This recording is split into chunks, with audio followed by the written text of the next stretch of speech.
All right, ladies and gentlemen, welcome back to another edition of Two Men in Black and White, an honest conversation. All right, the letter is out, and apparently Donald Trump does doodle. Apparently he does like to draw. Apparently when he was over there in Turnberry in Scotland, he was over there lying his diaper-filled pants off about whether or not he had written this raunchy letter to Jeffrey Epstein. Now the House Oversight Committee has it. They're sharing it. They're passing it around. It's being read, by the media at large. I don't know what mainstream media is going to do, but I know what Midas Touch has it. And if they've got it, everybody else has it. It's going to make its round on the YouTube circuit, and I'm damn sure happy about it. Brock Ganeles joins us now live from the beautiful confines of the Hudson River Valley. And our Uptown point guard joins us now with a look at what's happening on Capitol Hill. Brock, it's an absolute mess out there. And we love it. We love it. Are those cheers for me? Is that? Absolutely. Is that the U.S. Open crowd cheering for me as I find my way to my seat after booing Trump? I was driving from the New Hampshire border back to the friendly confines of the Hudson Valley today, so I listened to a lot of mainstream media. So I listened to 3 hours of MSNBC. They were covering the Epstein thing aggressively. Ari Melber almost spent his whole show on it. So yeah, this definitely was playing big in at least that portion of the mainstream media today. And of course Trump lied, but of course the admin is doubling down and saying that wasn't his doodle and that whatever AI or forgery or whatever they're coming up with, as if someone turned back the clock and 20 years ago thought to forge Trump in a birthday book for Epstein doesn't pass the smell test. But that's what they're going with. And supposedly they're not going to retract the lawsuit against Fox News, who broke this birthday book story a month ago. What is it, a $10 billion suit or something? But it'll never go through because they can't get through discovery. So that's a fraud as well. But we know Trump is from the Roy Cohn School, and the Roy Cohn School has never back down, never apologize, never give in. So they're doubling down on the lies. Yep. Yeah. So, the thing about it is, does the MAGA crowd believe it? Right? Now, we're looking at the letter. We're looking at Donald Trump's signature, right, in an inappropriate place on the woman's body, on this doodle. And now, does the MAGA crowd continue to believe the pedophile, or do they believe their lying eyes? That's the question.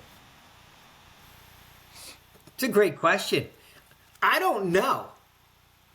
My gut tells me that they are going to go along with Trump's lie and buy in because they're so deep into the Trump bullshit that this alone can't pull them out of it. So I think that they'll buy in on the lie for now. It's going to take, I think, a series of pieces of evidence to pile on top of each other to chip away at the hardcore MAGA QAnon folks, Right. who arguably should be happy that they're starting to see some evidence, right? Because that's what they wanted. Right. And here's the thing, though. Is anybody asking any questions as to how Jeffrey died on Donald's watch? I mean, don't we find that absolutely peculiar? And what happened to the missing time-coded tape that we found out that was altered? Where'd those 3 minutes go? Where'd that time go? What happened there? Who's that individual in all black making his way through a cell block but caught on surveillance camera? I don't know if we're getting the answers to these questions. Look, I know kings are killed. Things happen. Hey, JFK is one of my favorite movies. Got to interview Oliver Stone, and he believed everything he said in that movie. And if you'll recall, there are some pretty outlandish conspiracy theories in there. And Oliver Stone claims to believe them all. But, I mean, it doesn't take much to knock somebody off at MCC. Doesn't take much at all. especially when you think about the powerful names that were implicated in Jeffrey's black book that apparently is now a hoax. Well, why did he go to prison for a hoax? Look, the argument gets harder and harder to make.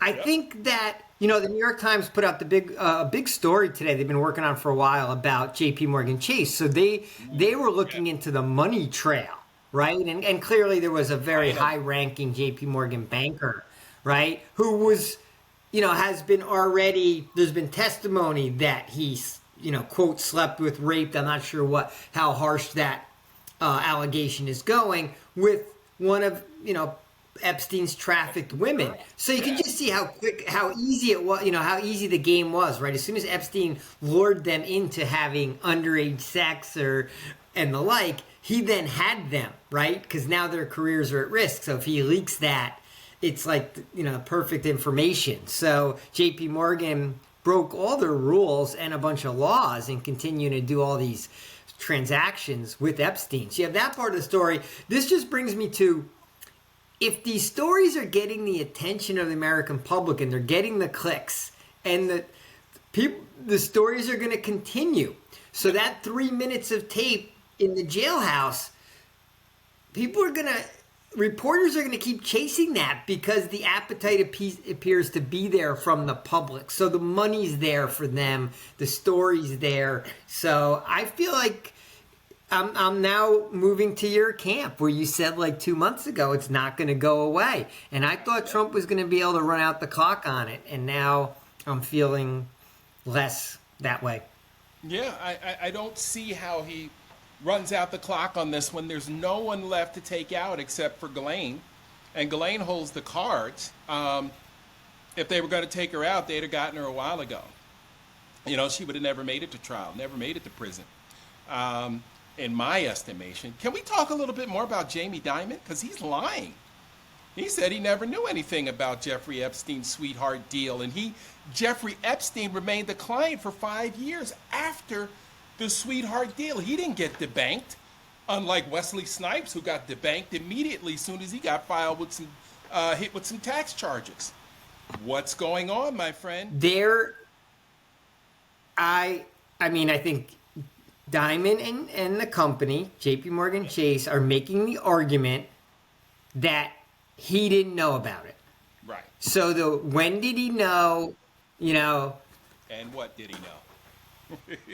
and what did he know and when did he know is the question that's going to come his way a lot in the next 10 to 30 days, right? Because, was he given plausible deniability, or did it really end with this one executive and it never bubbled up to his level? I'll give benefit of the doubt here. There's a chance that it didn't bubble up to his level. Why? Why are you giving them the benefit of the doubt? I don't know. He's a successful white guy, Mark. Ain't I supposed to give him the benefit of the doubt? Yeah, you are, but not on this show. Is that my identity politics? I don't know. There's a chance. I guess there's a chance he didn't know. I saw a quote. There's a chance it was kept from him by the other bankers because they knew that if he found out, he would, they were goners. So there's a chance that that it was kept from him, and that the size of the transactions of such a big company wouldn't have been something that necessarily would land on his desk. It's the more I'm saying it, the more it sounds like a stretch, because their compliance department should have flagged this in a heartbeat. Right. And that's the sort of thing that does land on the CEO's desk when there's something that's putting the company at risk, particularly for the level of fines that they paid, albeit the fines sound big in numbers, but pretty paltry relative to the kind of business they do, right? It was kind of a jaywalking. Yeah. Small change. All right. Okay. All right, you got me. You would know better than I. Is $175,000, $200,000 a lot of cash to pull out of an account like that, even for someone with access to millions of dollars? I didn't think the rich actually spent cash or used cash. I thought they just swiped and wiped. I mean, it doesn't jive to me, right? Like, why are you sending all this cash all these different places, all around the world, not just, stateside, all over the world, you know?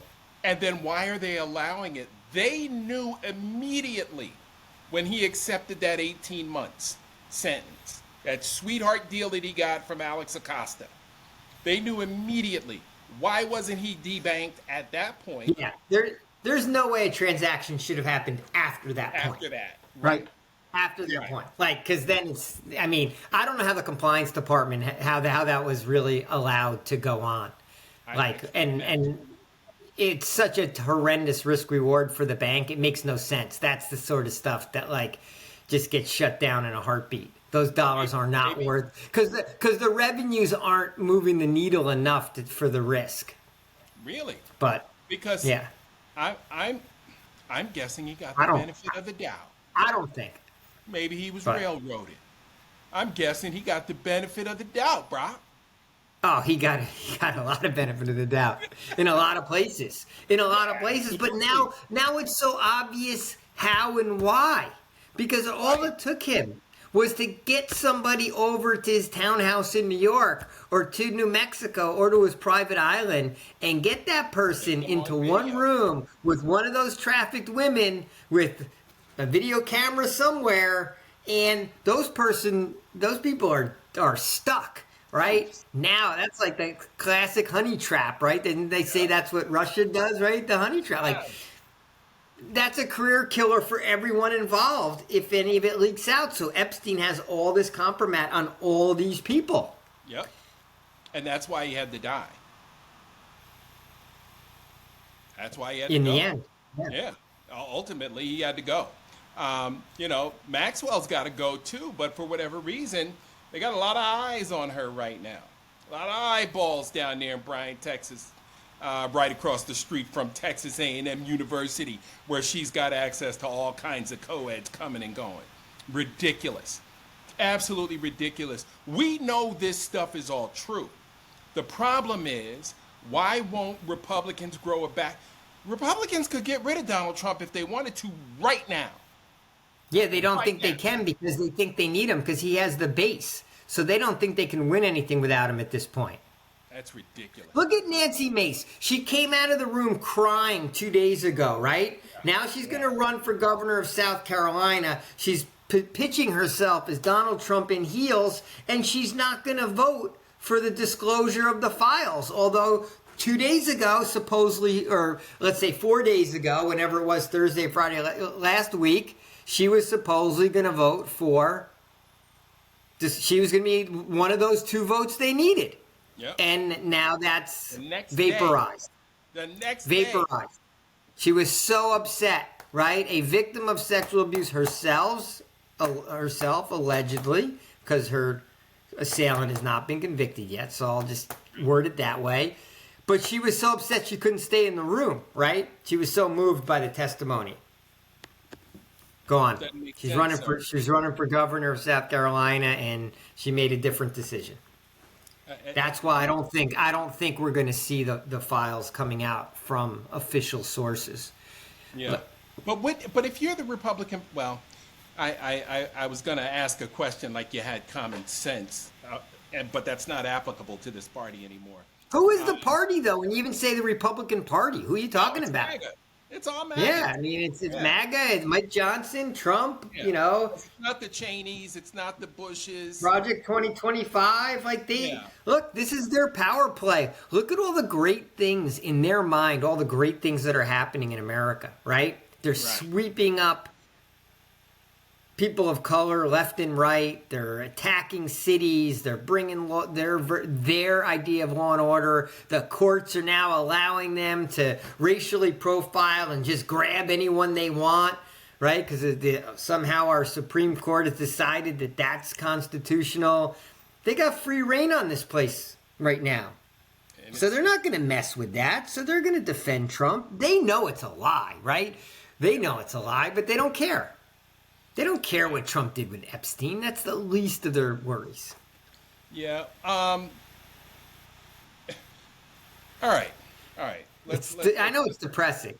It I really know it's is. depressing, but the only good news is the story is alive. The Right. story is alive and kicking, and that's the narrative. And that'll bother Trump. So it'll be interesting to see how he continues to react to the fact that this is the narrative. Well, you know what else is going to be So far, he interesting? hasn't handled it very well. No, not at all. What's that? And we haven't seen Newsom start taking swipes at him yet over this letter and all the lies. So I think that that beautifully handled social media account is about to be set on fire and go at Trump really hard. Look, they can't keep the lies together. I mean, they're lying so much. I mean, did you hear this FBI informant thing Mike Johnson was talking about? Come on, Mini Mike, what are you talking about? I know, but that lasted 48 hours, right? That was just like a lie they lobbed out there just to see if it stuck and if anyone bought it. No one did, so they just buried that one. So they'll move on to the next one. Right now, it's like it was the forgery. The forgery lie is the one they'll stick with for now till they can think of in essence, a better one. But the women are coming out and speaking. Also, I heard one of the victims interviewed also. I think it was on Nicole Wallace. Yeah. So and saying they are making their list. Yeah, making their list. So I'm not sure we're going to see it there. I don't think they've decided how exactly they're going to use it, but they have a lot of ammunition, and so things are just stacking up. Yeah, the Epstein thing is definitely percolating. Yes, yeah, and it's gonna be the nail in this lunatic's coffin. There's no way to get around it. He's too deeply embedded in this fiasco for him to escape. I mean, there is no way he can, BS his way. I mean, bullshit's the game for him, right? You can't bullshit your way out of your name being mentioned, 1,000, 1,100 times in the Epstein files? I mean, we used 1,000 agents to find your name. All of them found your name at least once. Like, there's no way around it. And so, at what point do people start reacting like Florida man did today with Ron DeSantis? Did you see that blurb? Oh, no. My goodness. Oh, please look that up when we're done, or I'll send it to you. Because there was somebody who was heated in the crowd. DeSantis was trying to have a press conference, and that guy said, "What's your fucking legacy? Bowing down to a pedophile?" And the guy was going at him before he was kicked out of the room. So, people are starting to say, you know what? This is ridiculous. These were our young girls. Right? These weren't throwaways. Right? I mean, Linda Phillips was an aspiring fashion model. She wasn't a throwaway. Right? She walked into a room where Jeffrey Epstein was naked and told to do this, that, and the third by Ghislaine. I mean, Ghislaine participated. So look, I'm over this, bro. Like this cannot. We cannot. This is one of the strategies, Mark. This is. Yep. Sorry. Go ahead. Yeah, we cannot have a pedophile and a convicted criminal as our president. We just can't. It's wrong on so many levels. But what you just described in Florida, though, is a strategy I think that can work. Because you always talk about people not wanting the smoke, right? Joni Ernst didn't want the smoke, so she bailed out. No doubt. I think I heard the one of the Democrats who's going to run in the primary and then hopefully run against Susan Collins in Maine for senator. And I think that part of the opposition's job is to make Susan Collins' life miserable as she tries to run for re-election as senator in doing things like that guy in Florida did to DeSantis, which is just make them constantly answer and hear about the things they don't want to hear about, right? And just make it an absolutely miserable experience to try to run for re-election as Senate, and don't let them talk about what they want to talk about. Just hit them with the worst of the worst, which is their acquiescence to, the worst of MAGA, and now next level worst of MAGA, the pedophilia. Yeah, so I think that's a part of the strategy. Like Newsom's hitting it with one part of the strategy, the mockery of Trump, and I think the individual bombardment at selective, really it should happen to every MAGA candidate as they go to campaign and make it really hard and miserable for them to be out there on the stump. So they'll hide, just like they're going to hide.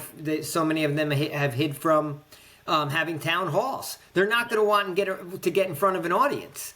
And, it's kind of hard to win an election if you refuse to get out in front of an audience, right? Yeah, exactly. Especially in a Senate race where it's statewide, right? Maybe in some of those gerrymandered, like, congressional seats, you can fucking take a nap for 2 years and still get reelected. Right. Senate, I think it's a little different, especially in a state like Maine, which isn't that red. Right. And you know what? I think you're right. I think that tactique can work. Especially if, did you see the conservative conference attendance? I believe it was Saturday, the National Conservative Conference of something. Nobody showed up. And there were a couple of Republican senators. Was that Bannon's speech? Yes. Was that Bannon's speech that was empty? Yes. Nobody was there. No butts in the chairs there. And, it is enormously unpopular to be a maggot right now. I saw a lady with a deplorable license plate today. That blew me away. Why would you advertise that? You know what I'm saying? Why would you be advertising that? But yeah, I think disturbing people like DeSantis, because look, if you're not standing up against it, and you only got MTG and Massey right now standing up against it, then you need to be wrecked. But there again, we come into another conundrum with Marjorie Taylor Greene. We need her out of there too. This is the only issue we can possibly ever, agree with her on. Yeah, ever agree with her on. Ever agree with her on. Nothing else. Yep.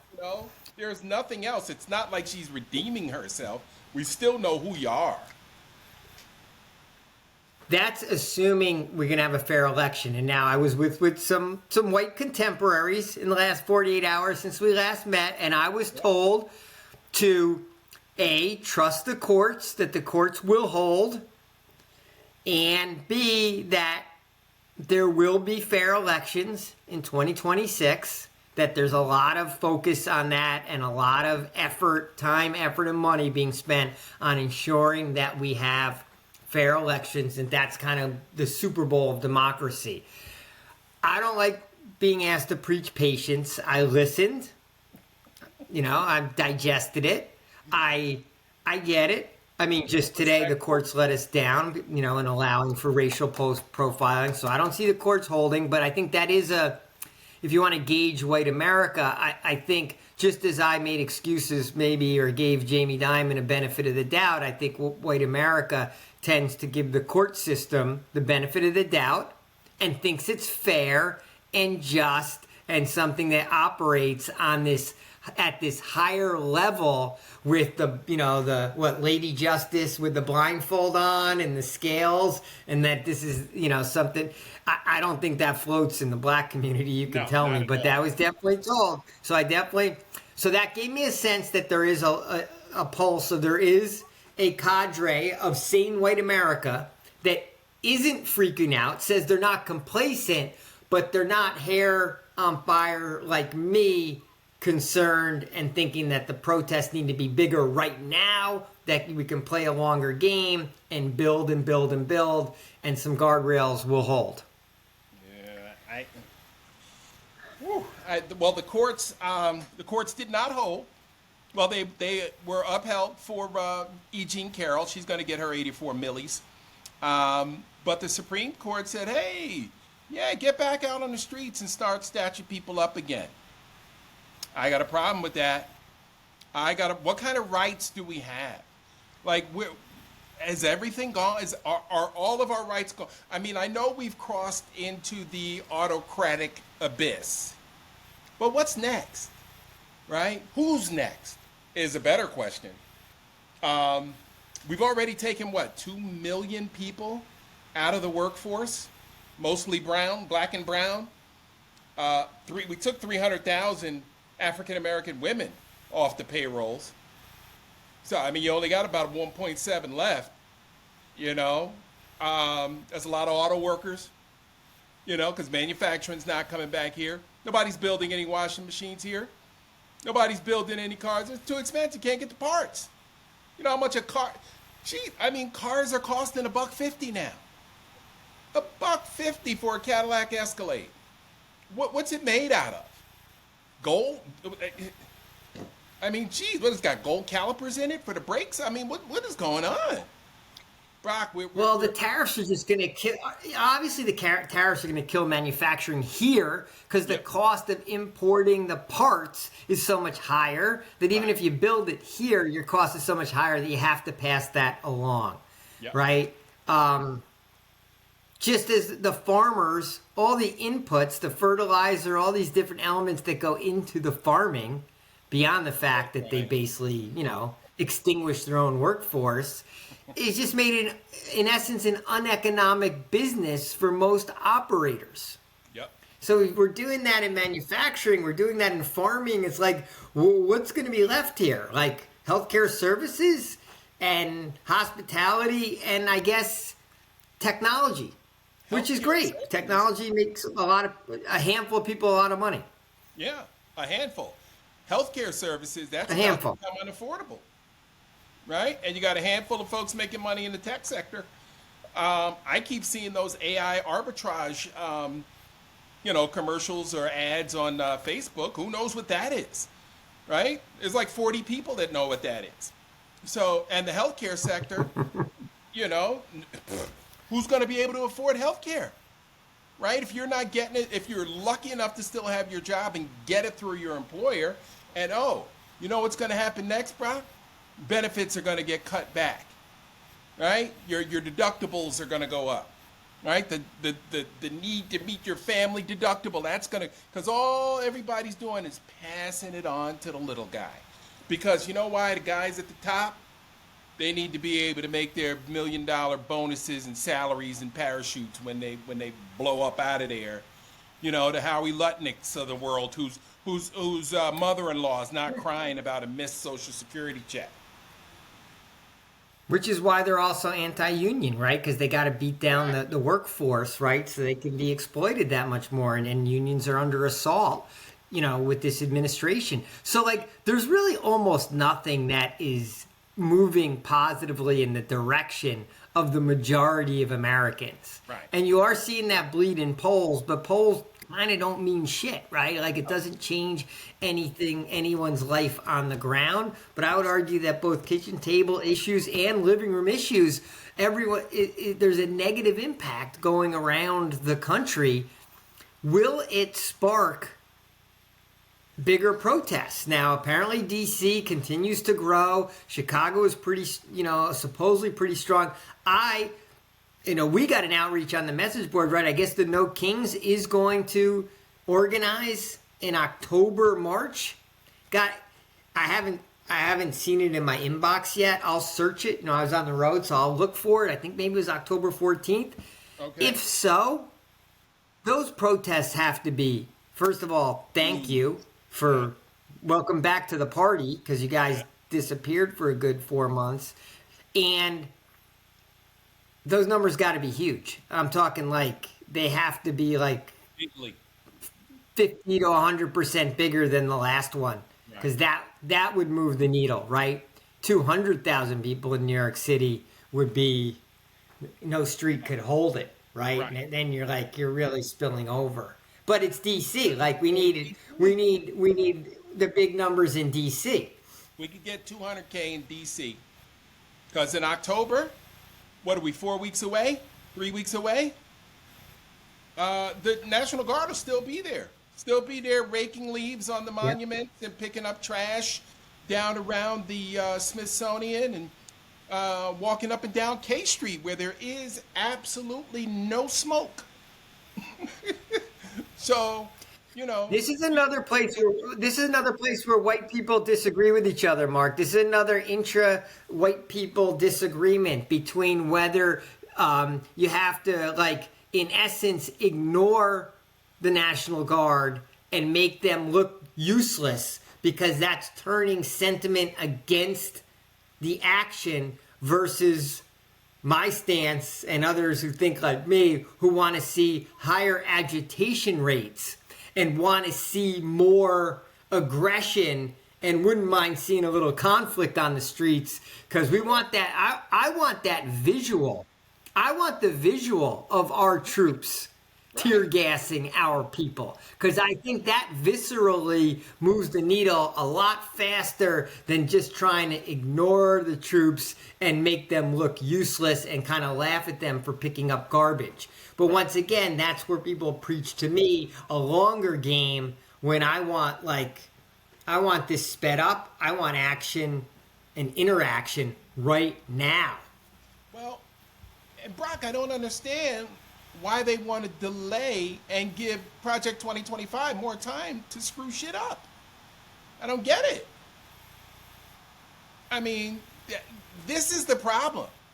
We had this conversation last night, and after a couple of glasses of wine, it got kind of heated, but I couldn't get anybody to commit to the streets last night. You know, and nobody really thought about the work that Project 2025 was doing. Not at my gathering last night. And it was predominantly African American. And, you know, I mean, we're it, right? We're fighting for our lives here. And, you know, like if we're not going, you know, I don't know who is.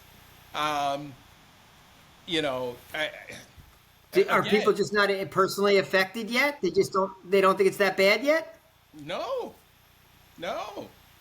I mean, I got a close family member who's you know, supposed to be getting laid off next month in the construction industry. And you know, America's supposed to be hot. That means we're building. Why is there no work? Yeah. Why is there no work? Right? I drove by 4 or 5 projects on one thoroughfare today. All of them active, but some of them are coming to a halt. You know why? Because they got nobody to wear those vests and direct traffic and to pull those trucks in. They got no workers. They got no workers. I mean, how do you think you're gonna? Okay, you wanted an economy where you had cheap labor. You figured out a way to get cheap labor. Now you don't want it because it's too brown.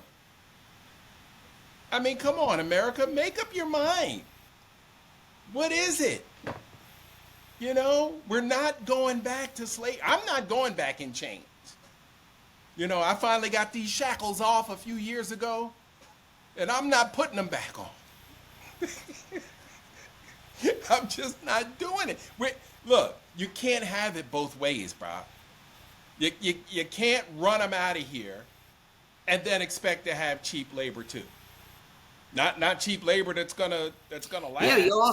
Yeah, you can't have foreign companies want to invest in America, and then when they set up a plant and send a bunch of their workers over here to basically set up the equipment so they can run a plant that's ultimately going to hire native-born Americans, ultimately, you can't put them in cuffs, ankle and wrist cuffs like we did these South Koreans in Georgia. And basically now the South Korean government has to come over here to get their people out of here. They're not going to, no South Korean company is going to invest another dime into America. They can't trust us because, like you just said, you can't have it both ways. Yep. You can't want to have an economy that hums along with a strong, affordable labor source.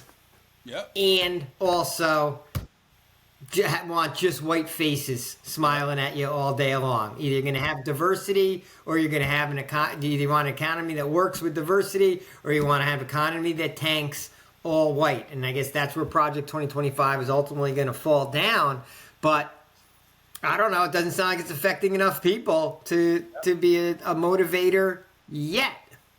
Well, Brock, imagine being afraid of diversity, but not being afraid of a dictatorship or an autocracy. How does that work? Why is diversity so scary? Why is In the that? white community, it works because there's a thought that autocracy is still going to work in their In benefit. favor? Sure. Yep. I don't think, it's never going to get to them, right? It's the classic. It's not going to get to me. It's still just the others. I mean, I was hearing Eddie, what's his name? Eddie Glaude talking about this today, right? He was on our topic. He was calling America too selfish to motivate. Because until it hits people individually, we're a country without any empathy for anyone else, and no one will stand up for other people. Absolutely not. And that makes easy pickings for Project 2025 and autocracy. We're easy targets because we're one at a time. Yep. No unity because None. we're easy to pick off. Yep. No one's got each other's back. It's sad. Yeah, It's man. sad. Hopefully, we're trying to get there through this discussion, but I don't feel like we've made any headway yet. Yeah, it's rough, man. And as a matter of fact, the most expensive vehicle to operate in 2025 is a shopping cart at the grocery store. So, exercise caution when you're in there. Matter of fact, might as well get one of those little small ones, little compact grocery carts, because you fill up the big ones now. Just the hand one. Just the one you can carry. Yeah, the one you Yeah, put on better your not arm. get more groceries than you can carry. Jesus. All right, my friend. We're Mark, just you bummed me about out, time. Sandy, at your what's that? What do you got for a quick hit? We're just about out of time. Did you see the VMAs last night? I was in a hotel room, so I actually watched a little TV. Somehow I found myself watching the VMAs. I didn't realize it was on CBS. Now I'm pissed that I watched it because I should have been boycotting. No, I didn't watch. I mean, Any political I statements? was curious to see what you thought because almost some trans support from Sabrina Carpenter. Most of the winners were white, but they honored LL Cool J was the host. Is he beloved in the black community? Oh, absolutely. Oh, absolutely. Yeah, He's been around for a long time. because I love him, and it seems like everyone likes him. He seems very genuine. They gave Busta Rhymes. Busta Rhymes was on. Ricky Martin. There was a lot of throwbacks. They did a tribute to Ozzy Osbourne with the Aerosmith guys, but most of the winners were white. I was curious. Like, it just seemed to me like, oh, is the video world still like? Is that not changed from like 40 years ago? No, I haven't watched the award shows in so many years. Grammys. Oh my God, I didn't even know half the artists. Yeah, me neither. Because everybody's an artist if you got a phone. You can make a hit if you got a phone. We're artists. Right. So, all right. Well, I'll have to check out the highlights of it and then get back to you on that. No. You didn't miss anything. You didn't miss Okay. anything. Old guy talking here. Most of the new music is terrible. Yeah, that's all. Terrible. I They're don't all even lip understand the syncing, word. and the Yeah. songs are Yeah. There's nothing that would have grabbed you. Don't worry, you didn't miss anything. Shouldn't even have brought it up. All right. Cool. All right, bro. We're out of here till tomorrow. All right, always a pleasure, Mark. I'll talk to you tomorrow. Same here, my friend. Have a good one. Peace.